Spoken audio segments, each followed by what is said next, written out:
C'est l'heure du journal sur OSR Monde. Mesdames et messieurs, bienvenue. Motion de censure, Amadou Ba retourne à l'Assemblée nationale ce jeudi. C'est désormais officiel. Le Premier ministre fera face aux députés ce jeudi 15 décembre à 10h et pour cause, le groupe parlementaire Yewwi Askan Wi a déposé une motion de censure face au refus d'Amadou Ba de poser sa question de confiance. Ce mardi, au lendemain de la déclaration de politique générale, le bureau de l'Assemblée nationale s'est réuni pour statuer la motion de censure déposée par l'opposition et a statué favorablement sur sa recevabilité. Le bureau a par ailleurs établi le programme de cette nouvelle journée. Après la présentation de la motion par les initiateurs, le président de l'Assemblée nationale ouvrira pour 1h30 les débats. À la fin, le Premier ministre répondra aux interpellations. La journée va se terminer avec le vote, renseigne Seneweb. À noter qu'il faudra à l'opposition 83 voix pour pousser Amadou Ba et son gouvernement à la démission. Toujours avec l'actualité politique, affaire Amy Ndiaye Gniby, les deux députés de Yewwi placés en garde à vue.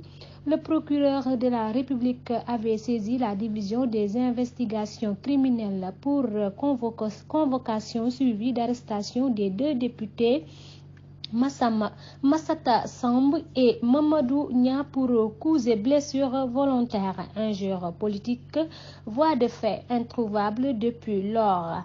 Les parlementaires se sont finalement présentés ce lundi à la division des investigations criminelles DIC au terme de leurs auditions qui a démarré de 10h jusqu'à 18h50.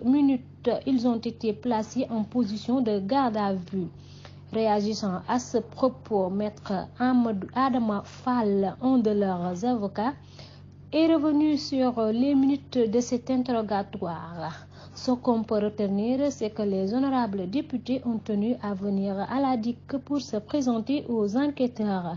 Ils n'ont pas reçu de convocation, mais puisqu'ils sont convaincus de leurs droits et qu'ils n'ont aucun intérêt à se soustraire de l'action de la justice, ils ont décidé de venir au même à la DIC par respect à cette institution et à la démarche républicaine, a-t-il d'emblée soutenu.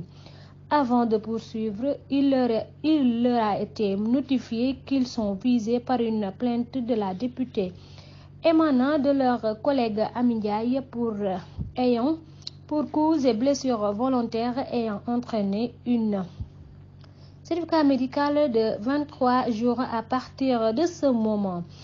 Ils ont fait la remarque suivant aux enquêteurs disant qu'ils étaient députés, que l'Assemblée était en session, que les faits qui leur sont reprochés seraient déroulés au sein de l'hémicycle. Compte tenu de toutes circonstances, informe l'avocat, ils doivent bénéficier de l'immunité parlementaire et que tant que l'Assemblée n'a pas statué sur la levée de cette immunité parlementaire, ils ne sont pas dans les dispositions de participer à une enquête en violation de leurs droits. À noter également que les deux députés ont déposé une plainte contre Amy Ndiaye Gniby et l'ex-député Moustapha Diakhaté pour incitation à meurtre. A signalé que les deux députés mis en cause, blessés en convalescence, ont produit deux certificats médicaux d'ITT et 21 et de 10 jours. Il faut dire que les députés de l'opposition avaient fait le déplacement à la DIC pour apporter leur soutien aux députés, informe immédiat. Terminons toujours avec la politique Yewwi Askan Wi, les leaders face à la presse ce mercredi. Les leaders de Yewwi Askan Wi feront face à la presse ce mercredi, c'est sûrement pour revenir sur l'actualité, mais également l'arrestation des deux députés Mamadou Nia et Massata Nia, indique Sénégo. C'était tout pour aujourd'hui, mesdames et messieurs. Merci de vous informer sur OSR Monde.